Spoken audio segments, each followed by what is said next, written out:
নমস্কার সকল বন্ধুদের আমার রান্নার কি ছোট্ট চ্যানেলে স্বাগত। দেখুন আজ আমি আমের মিষ্টি আচার তৈরি করছি। আমের সিজনে এরকম মিষ্টি আচার আপনারা একবার করে খেয়ে দেখবেন, খুব ভালো লাগবে। ভাত, রুটি, লুচি, পরোটা সব কিছুর সাথেই খাওয়া যায়। আচারটা করবার জন্য দেখুন আমি 6টা আম নিয়েছি।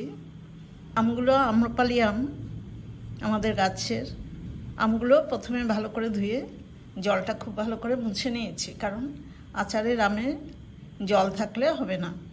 এবার আমগুলো ছাড়িয়ে নিজের পছন্দ মতো সাইজ করে কেটে নেব। আমের খোসা ছাড়িয়ে আমগুলো কেটে নিয়েছি, মাঝের আটির অংশটা ফেলে দিয়েছি। আম অনেকটাই ম্যাচিওর্ড হয়ে গেছে, সেই কারণে আমগুলো একটু লাল লাল ভাব হয়েছে। আটির জায়গাটাও বেশ শক্ত হয়ে গেছে। এই আমের মধ্যে আমি 1 চা চামচ লবণ দিলাম, আরও কিছুটা দিলাম, কারণ এইগুলো আম্রপালি আম ভীষণ টক হয়। এই লবণটা আমের মধ্যে ভালো করে মাখিয়ে দেব। লবণ ভালো করে মাখিয়ে দিয়েছি।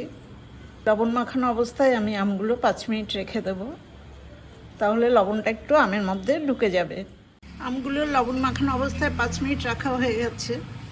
এবার একদম লো ফ্লেমে একটা কড়াই বসিয়ে দিয়েছি আমি গ্যাসের উপরে। সেই কড়াইতে আমগুলো দিয়ে দেবো।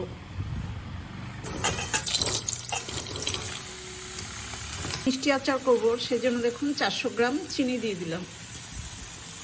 লো ফ্লেমে চিনিটা আমের সাথে খুব ভালো করে মিশিয়ে দেবো এবং চিনিগুলো আস্তে আস্তে করে গলে যাবে।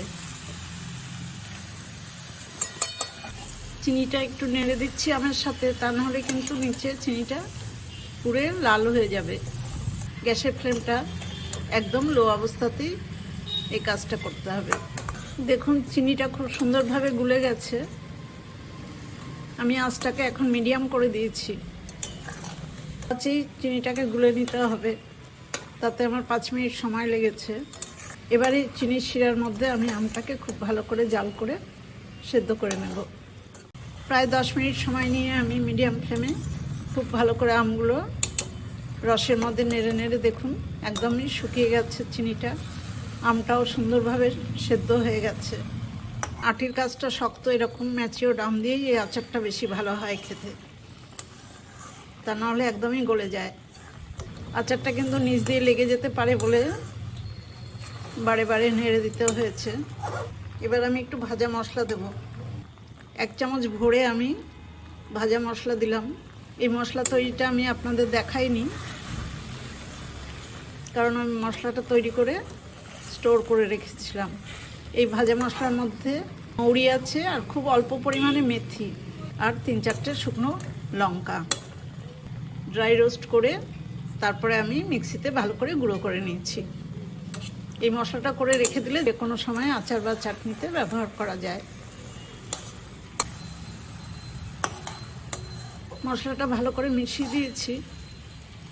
যেটুকু রস রস মনে হচ্ছে বা এই যে নরম ভাবটা যেটুকু আছে, সেটা কিন্তু ঠান্ডা হলে একদম শক্ত হয়ে যাবে।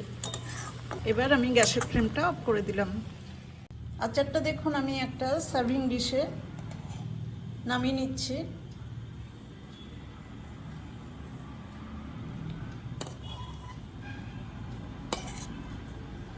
এই আমের মিষ্টি আচারটা সম্পূর্ণ ঠান্ডা হলে তারপর আমি একটা এয়ারটাইট কন্টেনারে ভরে রাখবো। ফ্রিজ ছাড়া বাইরে রাখলেও এটা প্রায় 1 মাস কোনো খারাপ হবে না, কিন্তু ফ্রিজে রাখলে সারা বছরই খাওয়া যায়। টক মিষ্টি এই আমের আচার গরমকালে সবাই খেতে খুব ভালোবাসে। বছরের অন্যান্য সময় পেলেও সবাই খুশি হয়ে যাবে। রুটি, লুচি, পরোটা সব কিছুর সাথেই খুব ভালো লাগে। ডাল ভাতে তো ভালো লাগেই। ঠান্ডা হলে কিন্তু এটা একদম আরও জমে যাবে। তখন এটা খেতে একদম জেলির মতো খুব টেস্টফুল হয় আচারটা। আপনারা এইভাবেই তৈরি করবেন। আচার তৈরির রেসিপিটা দেখে আপনাদের ভালো লাগলে আমার ছোট্ট চ্যানেল রান্নার কি লাইক, শেয়ার, কমেন্টস এবং সাবস্ক্রাইব করার জন্য অনুরোধ রইল। আজ এই পর্যন্তই। পরবর্তী আবার কোনো রান্নার ভিডিও নিয়ে আমি আসবো। আপনারা খুব ভালো থাকবেন, সুস্থ থাকবেন। ধন্যবাদ।